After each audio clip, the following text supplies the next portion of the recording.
I woke this morning and listened to On Being, which led me to the new podcast, well, new to me podcast, Becoming Wise, because they were previewing next year, and I wanted something short. So the new podcast is Becoming Wise, and the words of Paulo Coelho and Brené Brown were what showed up on the screen. They spoke of living each day as a pilgrimage and the necessity of vulnerability in order to be brave. In that spirit, we light this chalice in honor of first steps, for beginning even when the path ahead is unclear, for the courage it takes to trust that the way will reveal itself, that light will come to clarify our vision, that friends will be by our side.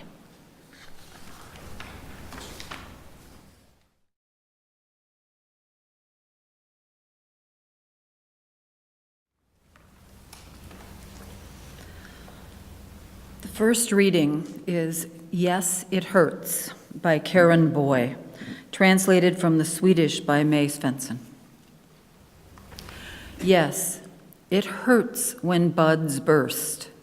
Why otherwise would spring hesitate? Why otherwise was all warmth and longing locked under pale and bitter ice? The blind bud, covered and numb all winter, what fever for the new compels it to burst? Yes, it hurts when buds burst. There is pain when something grows and when something must close. Yes, it hurts when the ice drop melts. Shivering, anxious, swollen it hangs, gripping the twig but beginning to slip. Its weight tugs it downward, though it resists. It hurts to be uncertain, cowardly, dissolving, to feel the pull and call of the depth, yet to hang on and only shiver. To want to remain, keep firm, yet want to fall. Then, when it is worst and nothing helps, they burst as if in ecstasy, the first buds of the tree, when fear itself is compelled to let go. They fall in a glistening veil, all the drops from the twigs, blinking away their fears of the new, shutting out their doubts about the journey, feeling for an instant how this is their greatest safety, to trust in that daring that shapes the world.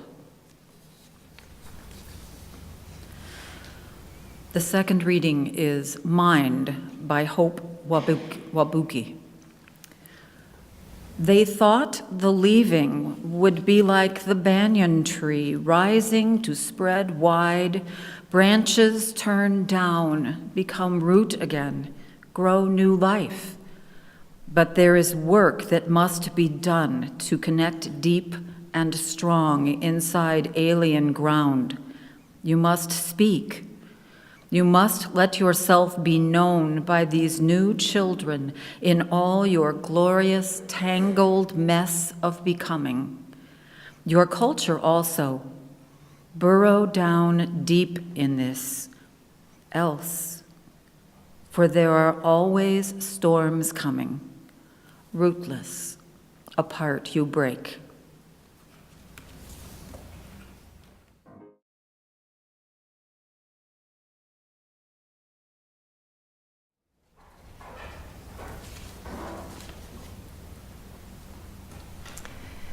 Several decades ago, while traveling in northern India with my husband David, we had flown from New Delhi northward to a village called Leh. We had been visiting the nearby ancient Buddhist monasteries tucked into the Himalayan mountains on the well-guarded border India shared with China. And when we returned to the tiny airport a week later to leave, we learned that our flight had been taken by the military. No options were available for a future flight. All of them were booked for months to come. So we hired a driver and shared a jeep with 2 other travelers from Thailand, also trying to return to New Delhi to meet other flights. The road we would travel was the only one connecting Leh with the rest of India. Completed only 14 years earlier, it was open only several months of the year during the summer when road crews were able to cut through the year-round glacier snow on the Zojila Pass, as they had done just days before our flight was canceled. So we set out on a 60-hour journey in an open jeep, traveling on that steep mountain road with its hairpin switchbacks and pavement sometimes crumbled away from the winter weather, and too many sightings, at least for my taste, of burned-out trucks and buses that had not made the turn and had careened off the edge of the road into a fiery demise below. After 24 hours of this nail-biting travel, we descended into a valley and came to a checkpoint where a bar was swung across the road and uniformed authorities prevented our further passage. It turned out that the glacial snow on Zojila Pass had only been cleared wide enough for one-way traffic, and a convoy of trucks that were coming to Leh from the other direction had not yet cleared the pass, so we needed to wait until they arrived before we could go on. So we did. We waited and waited for an unknown and unknowable period of time in a field with at least 100 others, the numbers growing as the day and eventually the evening and night went on. Members of the military early on in the day had taken the only shaded spots under an old tarp. Others, countless locals, and a growing collection of ragtag globe-trekkers sat in the hot sun and waited. There was no shelter, few options for food or potable water, and an even smaller supply of information about when we might leave and whether the road was even passable, which was a question looming large in the absence of vehicles coming from the other direction. This scene returned to me as I prepared to write this sermon about pausing on the journey. And whether we're talking about physical journeys or the passage through the peaks and valleys of life's many changes, I was considering the importance of taking time to notice the space in between what we've left behind and where we are going. About using that space and to pause in it to welcome the experience of not knowing. So I pulled out the journals I had kept on that trip, which I hadn't read for many years, and I wish I could tell you I found in them some spiritual wisdom about pausing, about the liminal space in between and the fruits of being present to the unknown, awake in the here and now, alive to the possibilities arising in such a pause. But no. Reading my own handwriting, I found only a young, impatient first world woman writing about boredom and the lack of amenities, recording a mixture of genuine fear and the judgment it so often stirs, as well as a longing for information and control she seemed to regard as her entitlement. I'm used to gaining self-knowledge when I read my old journals, but sometimes it is more painfully humbling than others. Staying present in the space in between is often not a natural response. But it is key to the pilgrim's passage. It is also key to living in what I call threshold times, as we most certainly are today. Threshold times are those that are marked by so much change that we find ourselves almost always in the middle, with so many unknowns, living in between what is no longer and what is not yet.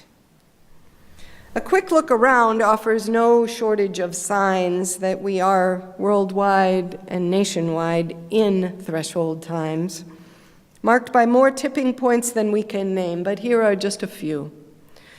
There is the 2 degrees Celsius threshold noted by scientists as the catastrophic limit we should do all we can to avoid crossing in the planetary climate change we are in.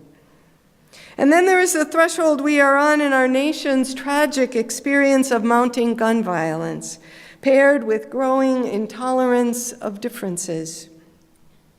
There is the growing resistance to systemic racism, thank goodness, within our religious tradition and well beyond, calling all of us of every racial identity to insist that Black lives matter and to work to make it so. And there is the increasing volume of those reporting and speaking out against sexual harassment and abuse, painfully widespread hallmarks of patriarchy that many of us long to put behind us, without knowing, as we cannot, just how we will do that and where we will be headed and what it will look like when we get there.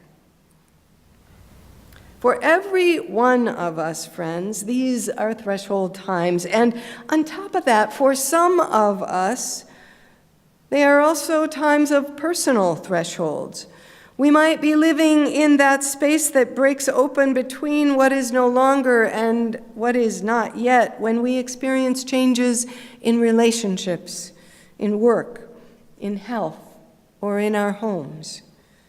The question is not whether we will come into threshold times, but how will we bide our time when we are inevitably there? I can think of a few options. There's always denial. There's anger and blaming and fear. There's violence.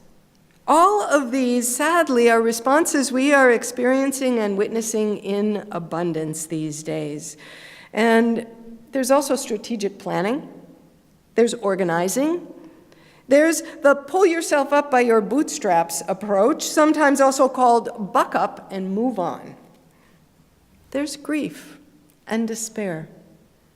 And there's withdrawal and 100 ways of numbing that we know so well, from mood and mind-altering substances to consumerism to the many faces of distraction and the escape hatches of countless forms of virtual reality, social media, and entertainment. Don't get me wrong, none of these is unjustified, and some are absolutely necessary. But all of them, any of them taken too far, will remove us from being fully awake to the present moment and the threshold experience of not knowing. Any of these responses in quantities too great can close us off from the openness to what is happening here and now, and then extraordinary potential present in the space in between. If not intentionally balanced by an openness to surprise and new relationships, they can also prevent us from cultivating those creative possibilities on the threshold, most aligned with our hopes and longings for justice and peace, for healing and for wholeness. Threshold living and the pilgrim's journey both ask much of us, but more than anything, they call us to stay present in the in-between, to notice compassionately and without judgment the conditions around us and the feelings that arise within us as we let go of what is no longer, even while we are still groping our way toward what is not yet. This is an invitation into stillness, as we just sang about, to pause not in a state of dormancy or vacant numbness, but in wakeful awareness of where we are and who we are, having let go of where we were before and not yet arrived in the place where we are going. Heaven knows where we are going, we sang minutes ago, but we know within. How do we know within?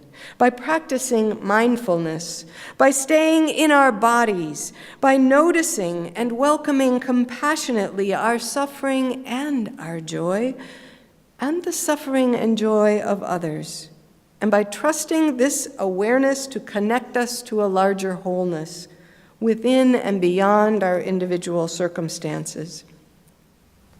This deep encounter with the unknown strikes me as similar to the experience so many people of our times are living through now as they are forced to leave their homes, to let go of all they have known, to travel to new places, foreign lands and countries never before visited, with only a thin hope of that life will be better there. It is the experience of the immigrants trying to cross the U.S. border, filled with risk as well as unknown potential. The poet Hope Obuki, writing of her own family's experience leaving Uganda, says, "They thought leaving would be like the banyan tree, rising to spread wide branches, turn down again, grow roots and new life." But, she notes, the leaving and arriving in a new place and time is not that easy. She says, there is work that must be done to connect deep and strong inside alien ground. Certainly that work can be aided by national policies and practices that welcome and assist the immigrant. And I don't need to tell you, our nation has a long way to go on that account. But on a personal level, the immigrant's task of connecting, quote, deep and strong inside alien ground begins within, by being mindful, present to the space and time in between any crossing from the familiar into a foreign future. And this is a lesson all of us can learn from. We can learn from the immigrant experience described by the poet who writes, to let yourself be known in all of your glorious mess of becoming. Burrow down deep in this. Yes, it's messy. This state of becoming that occurs in between. Wabuke's poem pays tribute to the difficult work being done by hundreds of millions of courageous souls today. The ones known by many names, immigrants, refugees, foreigners, aliens. Some names are more harsh than others. But any name can obscure the fact that theirs is a journey shared by every one of us in this room and beyond, whether we have ever left our homeland or not. Because each of us, in the fast-paced change of our times, is an immigrant to a new world that did not exist when we were born. I share with you the words of a colleague reflecting on the challenges of living in these threshold times. He says, the change our world is undergoing is much more radical than we have been able to comprehend. We have left the world of our childhood far behind. People have never before had to cope with a comparable amount of change within their own lifetimes. The rate of change, moreover, he says, continues to accelerate. There is literally no foretelling what sweeping transformation the rest of the century will bring. So the question is not idle, he continues. How can we immigrants keep the resiliency and fortitude needed in order to cope?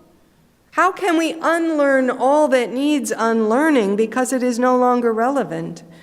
We Americans, he said, have had a dream, the dream of a fully realized democracy. This was to be a society of the mutually concerned, a world where grown-ups really mature and children are loved and the doors of opportunity swing freely and creativity is encouraged. Yet, it seems as far away or at least as unattainable as ever. Injustice remains entrenched. The roots of racism run deep. Like a giant octopus, the military establishment reaches out into our factories and schools and homes, setting up roadblocks, preventing serious attack upon the cancerous sores that threaten the very life of our democracy. Our job, he says, like any immigrants, is to do our damnedest to adjust, to learn the new language, the new ways to overcome our fears, and keep on working to solve the problems besetting us. Whatever we can say about the past, he says, and of course there is much that endears it to us, the most significant thing to say is that it is gone. To be of our time, to be brave-hearted immigrants in this new world, he says, that is our job. To be courageous and despite all temptation to despair, to hold firm our faith in humanity. Such relevant and truthful words from my colleague across time, Arthur Foote, who wrote them over 50 years ago, still relevant today. My fellow immigrants and refugees, I understand that you in this congregation, like my own in St. Paul and so many other faith communities around the country, thank goodness, have declared yourselves a sanctuary to those in danger of deportation. I applaud you in that. But I tell you today, none of us can offer true sanctuary to others until we are willing and able to offer it to ourselves, to compassionately welcome the immigrant carried within us all, to make room for our feelings of discomfort, of fear, of judgment, and longing for control that we all experience on life's many journeys as we live in and into the unknown.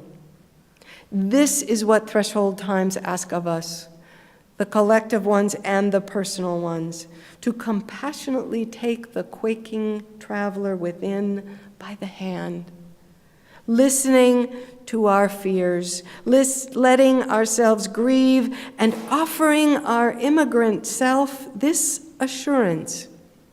We will make this passage together, you and I, and so many others, all of us in what the poet calls that glorious mess of becoming. Pausing on the threshold in the midst of our journey is a lifted foot in the march of time that might come down in an entirely different direction. It is a stillness, but a stillness preparing to spring into action. A pause that is not paralysis, but a gift of temporary suspension in which any number of futures is possible. Which will we choose? Knowing that only by honestly taking account of where we've come from and who we've been in the past can we discover the wholeness that is ours to claim in the future. Last year, you may have heard this, the U.S. Citizen and Immigration Services Department announced a change in its mission statement. They have removed the description of our country as a, quote, nation of immigrants. Did you know this? As if that could change who we are and who we have been. But no removal of words or denial of history can alter the facts of this nation's origins, both the humble and the horrible, the honorable and the aspirational. Pausing on a threshold gives us time to name our origins, to grieve the brokenness in our shared history and the brokenness of the present moment. And in the way grief breaks hearts open, pausing invites new healing, new relationships and wholeness in our crossing from what is no longer toward what is not yet. Today, on the cusp of a new season outside, in the midst of so much brokenness everywhere we turn, there is both pain and promise. The poet Karen Boya acknowledges, yes, it hurts when buds burst. Or when the ice drop melts, it hurts to be uncertain, cowardly, dissolving, to feel the pull and call of the depth, yet to hang on and only shiver, to want to remain, to keep firm, yet want to fall.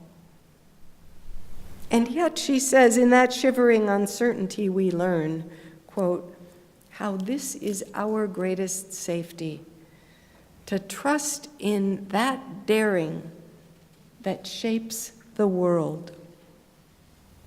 Wholeness is never found alone. What keeps us safe and whole in times of change is, quote, that daring that shapes the world. The daring of relationship, not only between people, but between then and yet to come, between our circumstances and our feelings, between who we were and who we are becoming, and significantly, between each of us and all of us, joined together across time and space. Is this not why we gather together on Sunday mornings and many days in between? Our greatest strength and resource is found in our connections with one another. So when we are asked to leave the comfort of the familiar behind, even our habits and the distance they sometimes preserve, temporarily or permanently, to move into the discomfort of the unknown, where we are invited to experience a wholeness only available in relationship and in community with one another. I close with a poem of my own about living on the threshold in between. The poem is called Here.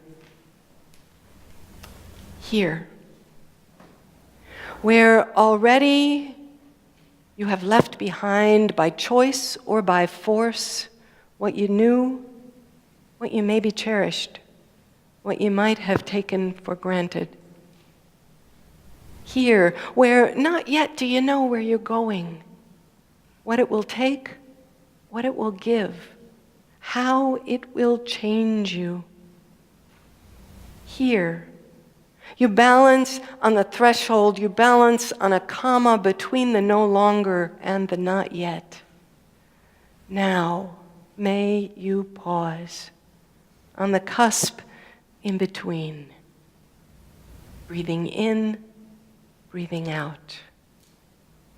Notice how fullness gives way to emptying as the full moon each month sloughs in its waning to make way for new waxing. Now, letting go of attachments and assumptions, may you release what you've clutched in your fear, making room for the stranger knocking, who is always you. Now, may you discover what you carry within, but have not known, named, or needed. Ancestors' whisperings, newborn powers, the hope of the young, the resilience of earth and her beings. Now, these are crucial. Clear a path to their wellspring. Walk it often. Keep it open. Now, may you listen, one ear turned inward to your heart and the body's knowing, one ear turned outward to the suffering and joy of the world that will teach us. Now, look around you. Really, look around you. At the others waiting with you on the curl of this comma. You will need them. They will need you. Together, we will cross over into the not yet, where having let go, we might finally learn anything is possible now, here. May it be so, and amen. The hymn.